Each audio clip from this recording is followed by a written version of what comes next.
Ooh-wee. Okay, welcome to a new episode of Nate's MMA Corner. I'm Nate, and if you watch my show, you're in my corner.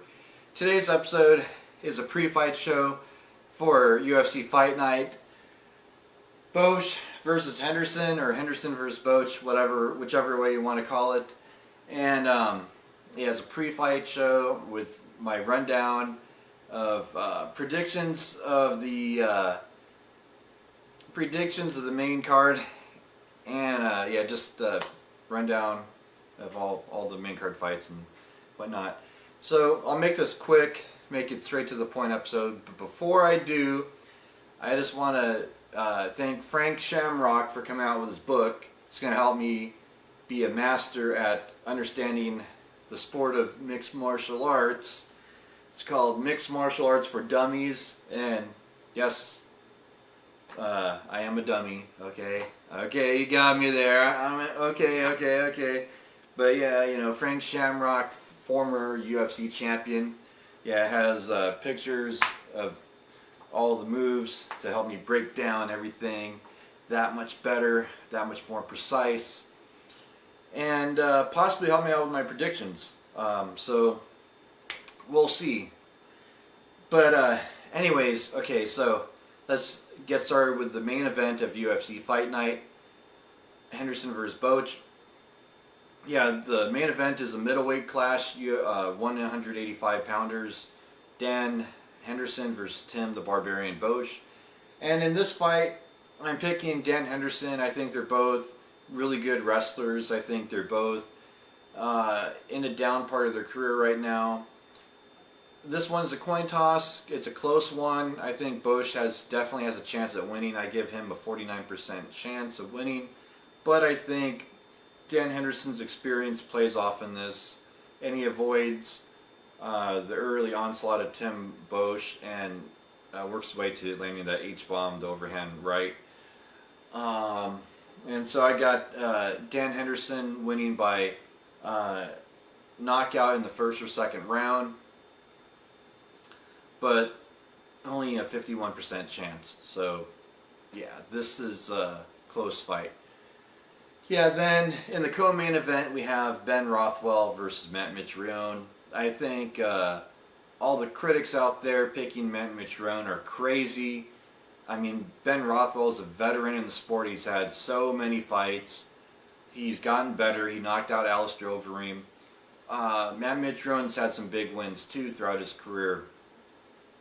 But come on, I mean, when he beat Kimbo Slice, should you really be shocked? I mean, once you learn some ground game, you can take Kimbo down and ground and pound him. So, and that was a long time ago. And Matt Mitrione's been looking good as of late, but so has Ben Rothwell. And Ben Rothwell's knocked out the tougher competition in my main man, my favorite fighter in the sport, Alistair the Reem Overeem. Yeah, so, but I like Ben Rothwell too. So I'm predicting that Ben Rothwell wins by first round knockout. I think Ben Rothwell has a better chin than Matt Mitrione, and that's what wins Ben Rothwell the fight. It's not so much going to be skill and technique. It's going to be a little bit more skill and technique than Matt, and also the fact that he has a chin and could take a lot of shots, and Matt can, but we've seen, like with Roy Nelson, if Roy Nelson, when he clipped him, Matt was out, and I think it's going to be shades of Nelson and Mitrione. So in this case, Rothwell knocking out Mitrione. So there you go. Ben Rothwell, first round knockout victory over Matt Mitrione. Then in the what was going to be the lightweight fight, on this big lightweight fight on the main card, but it's now a catchweight fight. Dustin the Diamond Poirier versus Yancy Medeiros. I know a lot of people are picking Dustin Poirier, but I think this will be a fairly easy win for Yancy Medeiros. I think Yancy Medeiros, he knows how to use his reach, his footwork is great, and he trains with the Diaz brothers. His ground game is superb. If Dustin Diamond tries to do anything that's going to challenge him on the ground, which I don't see it happening, I think this will be a stand-up fight, and I think Yancy Medeiros will pretty much either outpoint Dustin Poirier or knock him out. Yeah, I think Poirier he can last the battle. So I'm picking Yancy Medeiros by unanimous decision on this one. Then also on the main card, Thiago Tavares, which if you look at my Facebook, Nate Craig on Facebook, see a picture of me and Thiago Tavares. We're hanging out in the food court, having lunch in the MGM in Vegas. Yeah, it's a picture of me and Thiago Tavares. And yeah, he's fighting Brian Ortega. Now this one's a coin toss. This Brian Ortega, he is a RFA, former RFA champion. Thiago Tavares, UFC vet. He's had impressive wins over the likes of Sam Stout and other veterans in the UFC. He's been in the UFC for a long time. And I went back and forth on this, but I think Thiago Tavares, not being old yet, and he's gotten way better on the striking, and the fact that he's a black belt in Brazilian Jiu-Jitsu, I think he won't worry about the ground game, and he'll deal with the stand-up. And then if he gets tired in the stand-up, or the stand-up's not working for him, the ground game's there for him.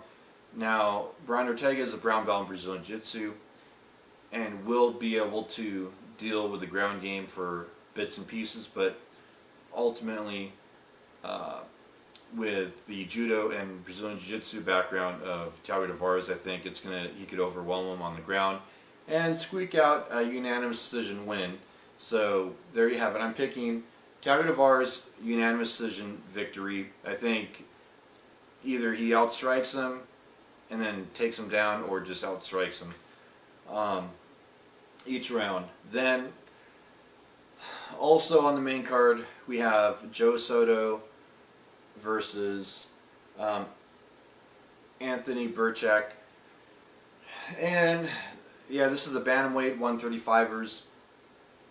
I got this one pretty easy for Joe Soto, because I think Joe Soto, the way he was able to handle TJ Dillashaw in that title fight, it goes to show that, yeah, he didn't dominate TJ at all in that fight. He didn't win any round, but the fact that he was able to last that long with TJ, I think, shows he has some skill, and it's good enough skill to outdo a good 60-70% of the bantamweight division. And I think that Anthony Boetsch is part of that 60 to 70% of the bantamweight division that he will be able to deal with for sure. And then when it gets to the top 5, 6, 7 guys, so forth in the bantamweight division, I think Joe Soto, that's where it's going to be the real test, and sort of, we'll see. I mean, Joe Soto is a veteran in the sport, former Bellator superstar, and yeah, I think Joe Soto, he gets an easy win here, and I'm picking a unanimous decision win. But I think he could also win by second or third round submission on this one. Yeah, but if I had to choose, I'll just say decision. I think he gets cozy in the first round, and then just kind of squeaks out nice and neatly a unanimous decision win. Yeah, then also on the main card, also in the bantamweight division, we have Francisco Rivera versus Alex Garcia. Man, this one, Alex Garcia, he is he's going through some tough times in his career right now. Francisco Rivera, I think he could have beat Uriah Faber, and there was that unfortunate incident in his match with Uriah Faber. And that's why I think that, you look at it like, okay, Alex Caceres, he's gotten finished. And then you look at Francisco Rivera, he's a tough guy who will just keep going, putting the pressure. I think that's what he can do, that's what he will do against Alex Garcia, and it will pay off. And I think that he'll keep moving forward, he will push the pace, look for takedowns, land more strikes per round, and get a good unanimous decision victory out of this. Maybe even submits. don't think he'll knock him out, but I think I can picture like maybe a standing guillotine choke, maybe a eventually gets on top of him in say the third round and gets his back and gets a rear naked choke in the third round. I could see that, but Alex is really good at submission defense, so that's why I will go with Francisco Rivera by decision, unanimous. So there you have it, guys. My pre-fight show for UFC Fight Night, Henderson vs. Boetsch. Stay tuned for my next episode, which will be a post-fight show for this main card. And until then, see ya.